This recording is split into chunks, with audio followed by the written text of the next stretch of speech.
দেখেন আমরা অনেক গোলাপ গাছই দেখি, গোলাপের বাগান, গোলাপের মেলা, কিন্তু আমার কাছে আমার এই গাছটাতে মনে হচ্ছে যে এইটা আমার একটা গোলাপের মেলা মনে হচ্ছে। কারণ আমি এই গাছটা আজকে 3 বছর ধরে যত্ন করতেছি। এইটার প্রথমে শুধু একটা ছিল, ডাল ছিল, এবং প্রতি বছরে 2টা ওই দেখা যেত, একটা ফুল ফুটলে ওইটা শেষ হয়ে গেলে পরে আরেকটা ফুল ফুটে, ওইটা আরেকটা ফুল ফুটে। কিন্তু এই প্রথমেই দেখেন 6টা ফুল একসঙ্গে ফুটেছিল। একটা ফুল সম্ভবত ভেঙে গিয়েছিল, বাসায় আমি পানির মধ্যে রেখে দিচ্ছি। মানে দেখেন প্রথম 1 2 3 4 5 6টা ফুল একসাথে ফুটেছিল। সো এটা আমার জন্য এত খুশির ছিল তো সেটা আপনার সাথে শেয়ার করলাম। দেখেন, এবং এই গোলাপ গাছ সাধারণত জাপানে এসে আমি গোলাপের মধ্যে ঘ্রাণ খুঁজে পাইনি, কিন্তু এই গোলাপের মধ্যে এত সুন্দর ঘ্রাণ, একদম বাংলাদেশের মতো। তো এই জন্য একটা গোলাপ ভেঙে পড়ে গেছিলো, ওইটা আমি পানির মধ্যে এনেছি, পানিটা গোলাপের ঘ্রাণে ভরে গেছে, ওইটা বাসায় রেখে দিয়েছি, এত সুন্দর। সো আমি খুবই হ্যাপি। আমি যখন বাসায় এসে আমি আমার গাছটার দিকে তাকাই, মানে আমার মনটা প্রাণটা ভরে যায়। ফুল দেখেন, প্রত্যেকটা ফুলই দেখেন এত সুন্দর।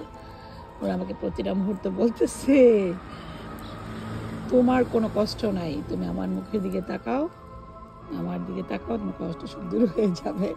সত্যি আমার সব কষ্ট দূর হয়ে যাচ্ছে। একটু কষ্ট হচ্ছে, সেটা হচ্ছে আমি আমার আম্মাকে এখন আনতে পারলাম না। আমার আম্মা যদি থাকতো, আম্মা দেখলে যে কত খুশি হতো আপনাদের বোঝাতে পারবো না। কারণ সে সবসময় ঢাকা শহরের সেই কি বলবো বন্দি জায়গায়, ঢাকা শহর মানে বন্দি জায়গা, সেখানে থাকে। সো সে চায় এরকম খোলামেলায় থাকবে, সবজি থাকবে, সবজি ছিঁড়ে সে রান্না করবে, এই আর কি। কিন্তু কি করবে বলেন, এই যে দেখেন এই হচ্ছে আমাদের ধনিয়া পাতা গাছ, দেখছেন এত সুন্দর ধনিয়া পাতা। এই যে ধনিয়া পাতা দেখেন, আসলে কি আমরা দুজনে এত বিজি, সঠিকভাবে এগুলো করতে পারি না। দুজনে সকালে বের হয়ে যায়, বিকালে আসি, টায়ার্ড হয়ে যায়। আমি জানি ড্রাইভ করে প্রায় 1 ঘন্টা 2 ঘন্টা, আসা যাওয়া 2 ঘন্টা। এই যে এটা হচ্ছে আমাদের টমেটো গাছ। এই যে এইবার আমি কিছুই করি না, এভরিথিং মাই হাজব্যান্ড, আমি কিছুই দেখতে পারি নাই, পরিষ্কার পরিচ্ছন্ন করতে পারি না। এই যে দেখেন টমেটো ধরতেছে, টমেটো গাছ। তারপরে এই যে দেখেন এখানে আমি লাল শাক লাগাইছি, একটু দোয়া করি লাল শাকগুলো যদি হয়। যে এই জায়গাটা, এই যে খালি জায়গাটা, অ্যান্ড এখানে দেখেন দোয়া করলে যে বেগুন গাছগুলো ছোট্ট চারা লাগিয়েছিলাম, ওগুলো সব বড় হয়েছে। এটা মরিচ গাছ, এখানে বেগুন গাছ চারা আছে বেশ কয়েকটা, দেখেন অনেক সুন্দর। এখানে কয়েকটা আলু গাছ, এগুলো অটোমেটিক হয়েছে, আমরা লাগাই নাই। আর এই আলু গাছও এখানেও আমি লাল শাকের চারা লাগাবো। আর এইখানে দেখেন কিছু লাগাইনি, কারণ হচ্ছে কি এখানে সবসময়ই হয় পুঁই শাক হয়। এই দেখেন পুঁই শাকের চারা, অনেক পুঁই শাকের চারা দেখছেন, এই যে অনেক পুঁই শাকের চারা। এই জন্য আমি এগুলো বড় হইলে অন্য গাছ লাগালে বড় হয় না। আর এগুলা এই যে লাউ গাছ, লাউ গাছের জন্য হয়। ওই যে দেখেন কি পরিমাণে ছোট্ট গাছগুলো হয়েছে। এই যে দেখেন উস্তা গাছ, আর ওই পাশেই দেখেন কচু গাছও আছে লাগাইছিলাম যে, আর মনে হয় কি বলে বরবটি গাছ।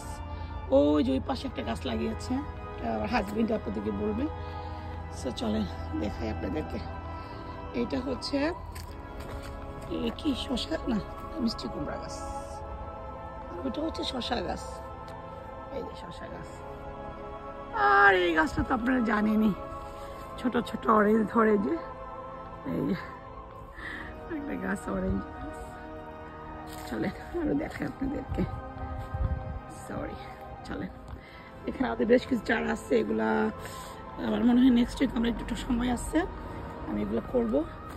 ও মাই গড, এই যে মরিচের চারা হচ্ছে এখানে। এই যে এটা মরিচের চারা, আপনারা বলবেন তো মরিচের চারা, দেখেন তো মতো মনে হচ্ছে মরিচের চারাই হবে।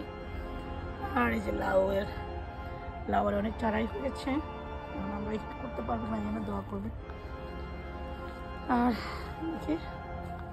এই যে দেখেন এইখানে সব বরবটি গাছ। গত বছর তো বরবটি, আপনারা যদি আমার ভিডিওগুলো, পুরনো ভিডিওগুলো দেখেন, ওখানে দেখতে পাবেন যে ওখানে কিছু বরবটি, প্রচুর বরবটি খেয়েছিলাম আমরা। এই যে সেই জন্য আমার হাজব্যান্ড এবার বরবরি চারাটা লাগিয়েছে অনেক, খুবগুলো বরবরি চারা লাগিয়েছে।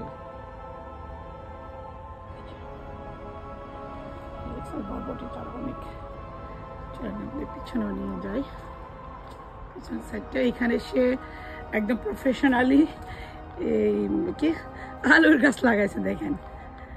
আসলে এখন জাপানে আলুর এত দাম কি বলবো আপনাদেরকে। এই যে দেখেন সে প্রফেশনালি আলুর গাছ লাগাইছে, এই যে আলুর গাছ। অ্যান্ড এবার আসলে সে খুব হার্ডওয়ার্ক করছে, সম্ভবত সে মাটিকে অনেক উর্বর করছে। এই যে এখানেও দেখেন বিশাল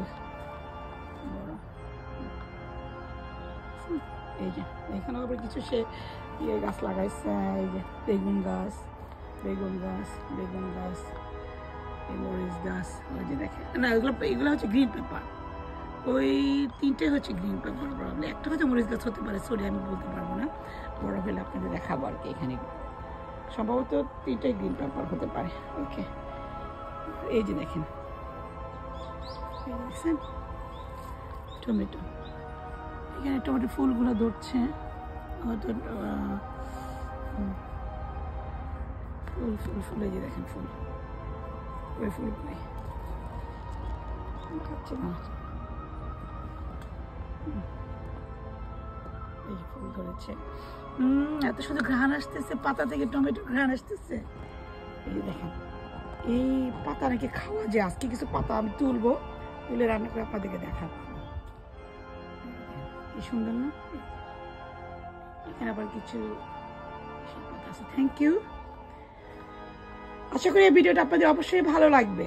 আমি তো ভাবছি যে আমি আর কোনো ভিডিওই দিব না, ইউটিউবের কথা ভুলেই গেছি আমি কয়েকদিন ধরে, কারণ কেউ দেখে না, কেউ শেয়ার করে না, কেউ সাবস্ক্রাইব করে না, দুঃখ লাগে।